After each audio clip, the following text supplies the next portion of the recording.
11 अक्टूबर 2025। आज का दिन दुनिया की इकोनॉमी के लिए वाकई एक बहुत बड़ा दिन रहा है। 3 बड़ी घटनाएं, एक नया एआई समझौता, तेल की कीमतों में जबरदस्त उछाल और मार्केट में गिरावट आज दुनिया भर में हलचल मचा रही हैं। चलिए समझते हैं कि इन सब का असली मतलब क्या है। एक एआई ट्रीटी, तेल के दाम में भारी उछाल और शेयर बाजार में गिरावट। सुनने में तो ये तीनों खबरें बिल्कुल अलग अलग लगती हैं, है ना? पर क्या हो अगर मैं कहूँ कि ये सब एक ही कहानी के हिस्से हैं। आज हम इसी कनेक्शन को समझने की कोशिश करेंगे।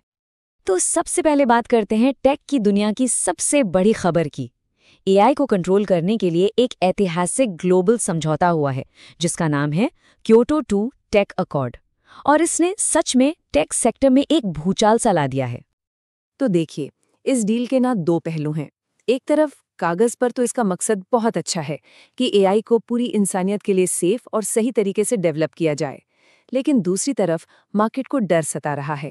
उसे लग रहा है कि ये नए नियम इनोवेशन का गला घोंट देंगे और कंपनियों पर बेकार का खर्चा बढ़ा देंगे। और मार्केट का रिएक्शन, अरे वो तो फौरन और बड़ा जबरदस्त था। जो कंपनियां एआई के नियम कानून बनवाने में मदद करती हैं वो तो समझो रातों रात हीरो बन गईं। उनके शेयर 12% ऊपर। और जो बड़ी एआई डेवलपर कंपनियां हैं वो बन गई विलेन। उनके शेयर्स 8% तक नीचे चले गए। मतलब एक खबर और पूरा गेम ही पलट गया। अच्छा, अब टेक से निकलकर आते हैं एनर्जी मार्केट पर। ओपेक प्लस देशों ने अचानक से तेल का प्रोडक्शन कम करने का ऐलान कर दिया है और इस एक फैसले से कीमतें आसमान छूने लगी हैं। ये एक ऐसा सरप्राइज था जिसकी उम्मीद किसी को भी नहीं थी। और इसका असर ये हुआ कि सिर्फ एक ही दिन में ब्रेंट क्रूड ऑयल का दाम 9% बढ़ गया। अरे ये कोई मामूली उछाल नहीं है, ये एक ऐसा झटका है जो पूरी दुनिया की इकोनॉमी महसूस करेगी। हमारी गाड़ी की टंकी से लेकर किराने के बिल तक सब पर असर पड़ेगा। देखिए, तेल की बढ़ी हुई कीमतें ना एक लहर की तरह हर जगह फैल जाती हैं। सबसे पहले तो एयरलाइंस को देखिए, उनके स्टॉक्स 6% गिर गए। वहीं एनर्जी कंपनियों की तो चांदी हो गई, वो 4% ऊपर चली गई। और हम जैसे आम लोगों का क्या? भाई, हमारे लिए इसका सीधा मतलब है कि पेट्रोल पंप पर अब जेब और ढीली करनी पड़ेगी। और अब आते हैं तीसरी और शायद आज की सबसे अहम खबर पर। अमेरिका का जो सेंट्रल बैंक है यानी फेडरल रिजर्व, उसने बिल्कुल साफ साफ कह दिया है कि ब्याज दरें अभी ऊंची ही रहेंगी। उनका सीधा सीधा निशाना है महंगाई को काबू में करना। लेकिन इस चक्कर में इकोनॉमी की ग्रोथ पर ब्रेक लग सकता है। फेडरल रिजर्व के चेयरमैन ने जो कहा वो सुनने लायक है। उन्होंने कहा, हम बाजार के छोटे मोटे उतार चढ़ाव से भटकने वाले नहीं हैं। महंगाई को काबू में करने का हमारा इरादा बिल्कुल पक्का है। मतलब मैसेज एकदम क्लियर है, वो पीछे नहीं हटने वाले। तो इस सख्त पॉलिसी का असर क्या होता है? चलिए इसे 3 स्टेप्स में समझते हैं। पहला, कंपनियों और आम लोगों दोनों के लिए कर्ज लेना महंगा हो जाता है। दूसरा, जब कर्ज महंगा है तो कंपनियां नए प्रोजेक्ट्स में पैसा लगाने से कतराती हैं, अपना बिजनेस फैलाने में हिचकाती हैं। और तीसरा, इन सब का नतीजा ये होता है कि आर्थिक मंदी यानी रिसेशन का खतरा बढ़ जाता है। तो ठीक है, अब इन तीनों अलग अलग धागों को जोड़कर देखते हैं।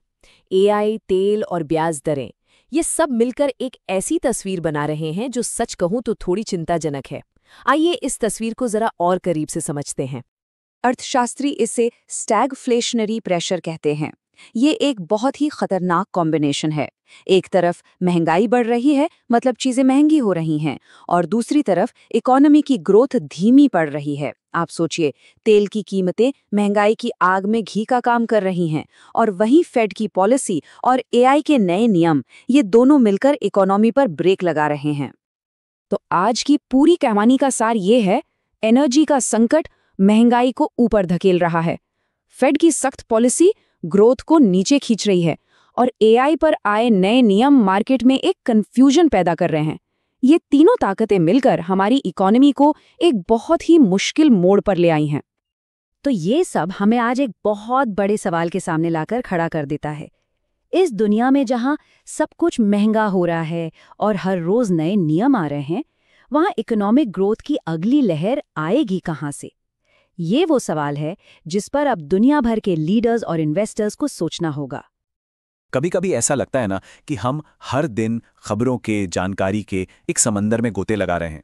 इकोनॉमी, टेक्नोलॉजी, क्लाइमेट, सब कुछ एक साथ एक ही समय पर हो रहा है। और इस पूरे शोर में कोई पैटर्न, कोई मतलब खोजना लगभग नामुमकिन सा लगता है। तो आज हम कुछ अलग करने वाले हैं।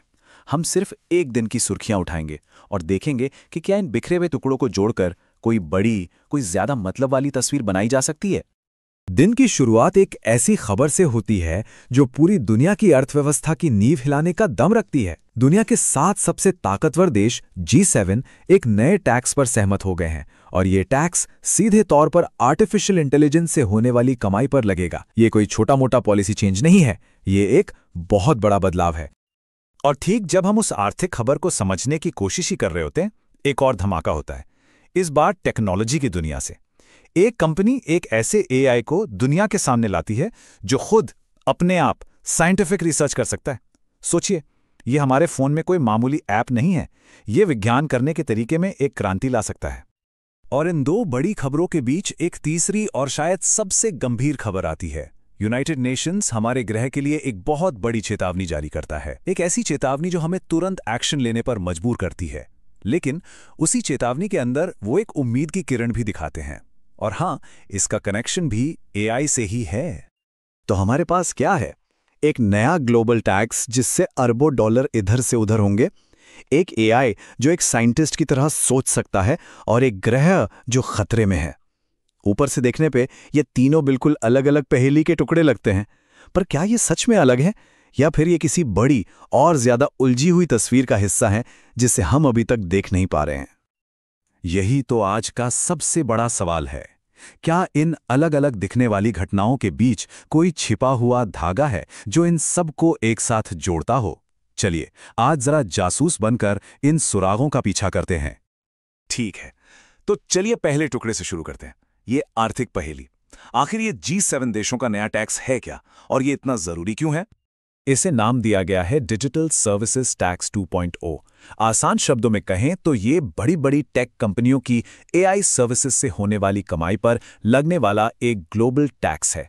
और ये एक ऐतिहासिक बात है, क्योंकि पहली बार सीधे सीधे AI से होने वाले मुनाफे पर इस तरह से टैक्स लगाया जा रहा है। और ये है वो नंबर जिस पर सब सहमत हुए हैं, 3%। अब सुनने में 3% शायद ज्यादा ना लगे, है ना? लेकिन जब हम उन कंपनियों के बारे में सोचते हैं जिन पर यह लागू होगा, हम यहां दुनिया की सबसे बड़ी टेक कंपनियों की बात कर रहे हैं, तो ये 3% भी एक बहुत बड़ी रकम बन जाती है। और यहां इसका असर साफ साफ दिखता है। देखिए, पुराने टैक्स सिस्टम से करीब $50 बिलियन आते थे, लेकिन इस नए AI फोकस्ड टैक्स के साथ अनुमान है कि ये आंकड़ा सीधा 3 गुना बढ़कर $150 बिलियन तक पहुंच जाएगा। ये कोई छोटा मोटा बदलाव नहीं है, ये तो पूरा खेल ही बदल देने वाला है। तो सवाल उठता है कि ये लगेगा किस पर? ये उन विशाल टेक कंपनियों पर लगेगा जिनका ग्लोबल रेवेन्यू 20 बिलियन यूरो से ज्यादा है। यह सीधे तौर पर AI प्लेटफॉर्म्स, AI से चलने वाले विज्ञापन और डेटा एनालिसिस से होने वाली कमाई पर लगेगा। लेकिन यहां जो असली गेम चेंजर है वो है आखिरी पॉइंट। टैक्स वहां लगेगा जहां कंपनी के यूजर्स हैं, ना कि वहां जहां कंपनी का हेडक्वार्टर है। ये एक बहुत बहुत बड़ा बदलाव है। ठीक है, तो आर्थिक पहलू तो समझ आ गया। अब जरा दिन की दूसरी बड़ी सुर्खियों पर चलते हैं। हम बात करने वाले हैं एक बड़ी टेक्नोलॉजिकल कामयाबी की और हमारे समाज की एक बहुत जरूरी मांग की। देखते हैं ये दोनों आपस में कैसे जुड़ते हैं। मिलिए सिनैप्स 1 से। ये अल्टेरेट कॉर्प का नया AI मॉडल है, और ये कोई मामूली चैटबॉट नहीं है। ये कुछ ऐसा है जो हमने पहले कभी नहीं देखा। एक AI जो खुद एक साइंटिस्ट की तरह काम कर सकता है। इसे कहते हैं ऑटोनॉमस साइंटिफिक रिसर्च। जरा सोचकर देखिए, एक AI जो सिर्फ डेटा को एनालाइज नहीं करता, बल्कि खुद नई हाइपोथेसिस बनाता है, वर्चुअल एक्सपेरिमेंट डिजाइन करता है और फिर उनके नतीजों को समझता भी है। ये सब कुछ बिना किसी इंसान की मदद के। ये अब साइंस फिक्शन नहीं, बल्कि साइंस की हकीकत है। और इस तरह की टेक्नोलॉजी के नतीजे सच में हैरान कर देने वाले हो सकते हैं। नई दवाइयां तेजी से खोजना, पूरी तरह से नए मटेरियल्स बनाना, मुश्किल फाइनेंशियल मार्केट्स को समझना, और सबसे जरूरी बात, ये हमें कॉम्प्लेक्स क्लाइमेट चेंज की मॉडलिंग करने की ताकत देता है। एक ऐसा पॉइंट जिस पर हम बस एक पल में वापस आएंगे। और यहीं पर पहेली का तीसरा टुकड़ा अपनी जगह पर आके बैठ जाता है। यूनाइटेड नेशंस अपनी ताज़ा रिपोर्ट में ठीक यही बात कह रहा है। वो कह रहे हैं कि क्लाइमेट क्राइसिस इतना बड़ा हो चुका है कि हमारी मौजूदा क्षमताएं अब काफ़ी नहीं हैं। हमें एक बड़ी छलांग की ज़रूरत है। और वो छलांग, वो महत्वपूर्ण आशा जिसकी वो बात कर रहे हैं, वो सिनैप्स वन जैसी ही एडवांस्ड एआई है। तो ठीक है, अब सारे पीस बोर्ड पर आ चुके हैं। एक आर्थिक पॉलिसी जो हलचल मचा रही है, एक टेक्नोलॉजिकल ब्रेक थ्रू जो नियम बदल रहा है, और एक ग्लोबल क्राइसिस जिस पर फौरन ध्यान देने की जरूरत है। अब आइए देखते हैं कि ये सब एक साथ कैसे फिट होते हैं। चलिए इन दोनों आइडियाज को आमने सामने रखकर देखते हैं।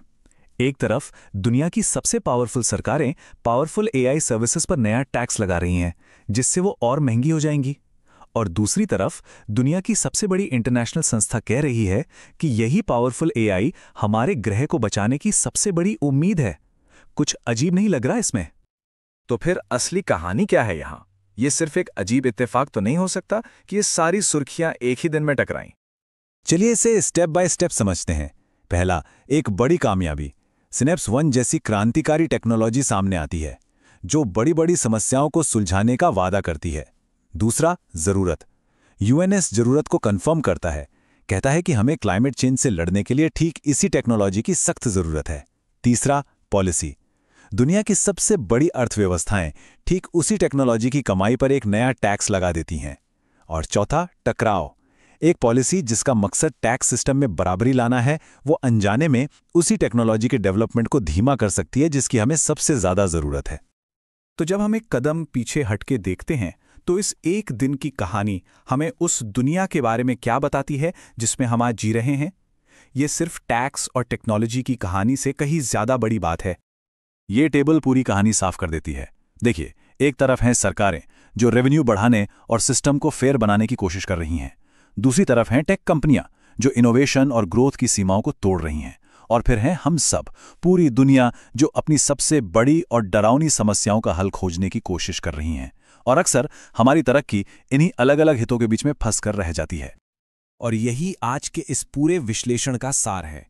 11 अक्टूबर की कहानी एक टक्कर की कहानी है। एक तरफ है इनोवेशन की रफ्तार, एक रॉकेट की तरह जो अविश्वसनीय तेजी से भविष्य की ओर बढ़ रहा है, और दूसरी तरफ है ग्लोबल पॉलिसी की धीमी चाल, एक विशाल समुद्री जहाज की तरह। और आज हमने देखा कि जब ये दोनों एक ही रास्ते पर आते हैं तो क्या होता है, वो टकराते हैं। और ये हमें इस आखिरी और सबसे जरूरी सवाल पर लाकर छोड़ देता है। हम अपनी सबसे बड़ी समस्याओं को हल करने के लिए वक्त के खिलाफ एक दौड़ में हैं, लेकिन क्या हमारे नियम कानून बनाने वाला सिस्टम उस टेक्नोलॉजी की रफ्तार के साथ कदम से कदम मिला सकता है जिसकी हमें खुद को बचाने के लिए सख्त जरूरत है? ये एक ऐसा सवाल है जिसका जवाब हमारा आने वाला कल तय करेगा।